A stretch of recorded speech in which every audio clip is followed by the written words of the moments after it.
¿dónde estaba esa unidad? ¿Dónde estaba ese espíritu?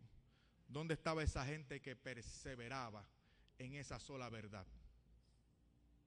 Continué en el Nuevo Testamento. Llegué hasta Efesios. Me encantaba Efesios. Efesios hablaba mucho de la unidad. Pero en el capítulo 2, versículo 20, me encontré con que esa unidad y esa iglesia habían sido instituidas sobre el fundamento de los apóstoles. Yo quería que fuera sobre el fundamento de la escritura que yo tenía frente a mí, de la Biblia. Pero sin embargo decía sobre el fundamento de los apóstoles. Pero en el capítulo 3, versículo 21, estamos en mi peregrinaje bíblico. Dice, a él la gloria en la iglesia y en Cristo Jesús.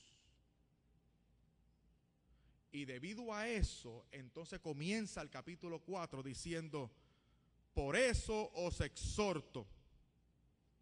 Vayamos entonces al final del versículo 2. Soportaos unos a otros por amor, poniendo empeño en conservar la unidad del espíritu en el vínculo de la paz.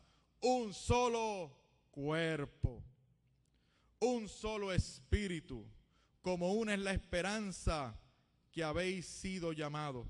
Un solo Señor, una sola fe, un solo bautismo. ¿Para qué? Versículo 14.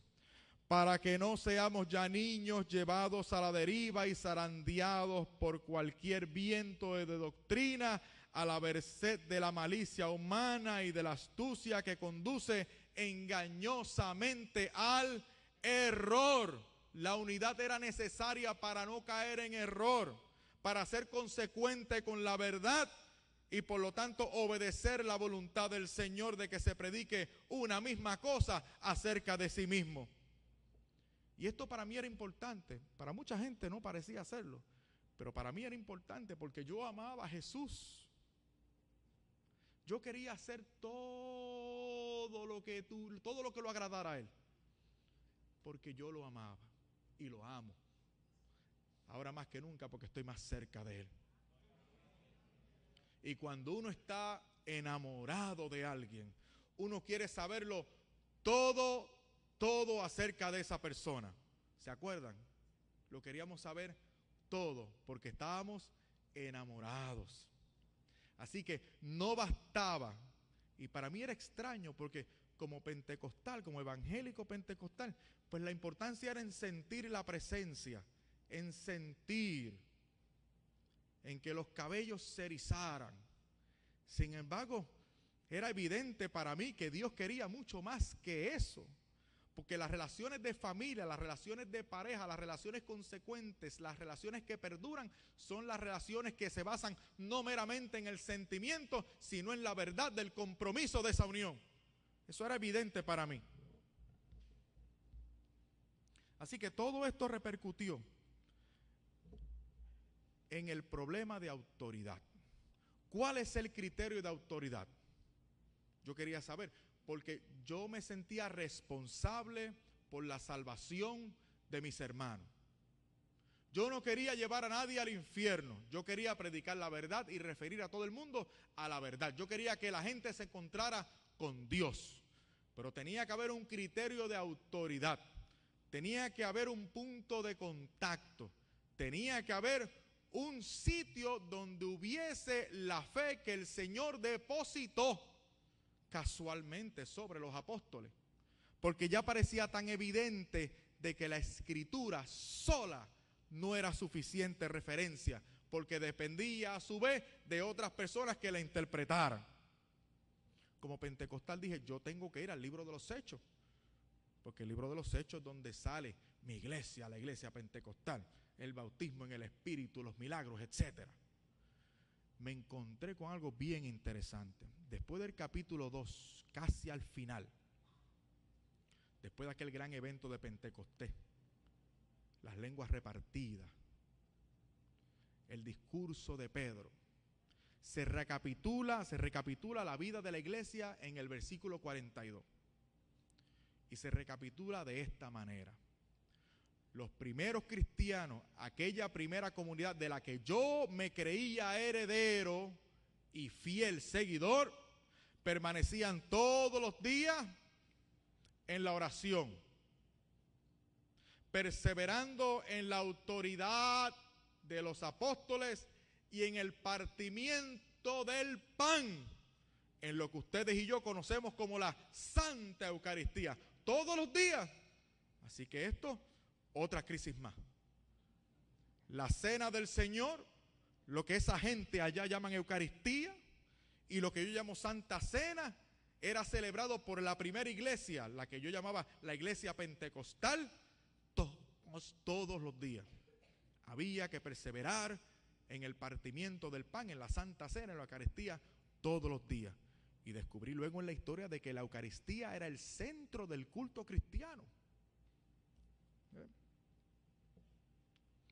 Más adelante en el libro de los Hechos, me encuentro con el capítulo 15. Y aquí hubo algo bien interesante para mí. Y es que Pablo y Bernabé tienen un problema en Antioquía y tienen que resolverlo. Y yo esperaba que Pablo abriera la Biblia y Bernabé leyera y resolvieran el problema. Pero Pablo y Bernabé bajaron a Jerusalén a consultar con los apóstoles. Y los apóstoles luego en el versículo 18 dan su veredicto y dice: nos ha parecido bien al Espíritu Santo y a nosotros. Y resuelven el problema. Los apóstoles, el criterio para mi dolor, para mi angustia, era apostólico y no meramente bíblico. De hecho, me daba duro en la cabeza aquel pasaje bíblico de Lucas 10:16. El que les escucha a ustedes, me se escucha a mí. ¿Y qué tal la gran comisión del capítulo 28 de Mateo, versículo 19? Id por todo el mundo y predicar el evangelio a toda criatura. El que creyera y fuere bautizado se salvará. El que no creyera será condenado. A ustedes les envío yo para que enseñen lo que yo les he dado. ¿Y cómo culmina el evangelio según San Juan? ¿Cómo culmina? Muchas cosas más enseñó el Señor, que si fueran todas puestas en un libro, el mundo completo no podría con los libros que tendrían que ser escritos con las enseñanzas de Jesús. No todo estaba contenido en la Escritura.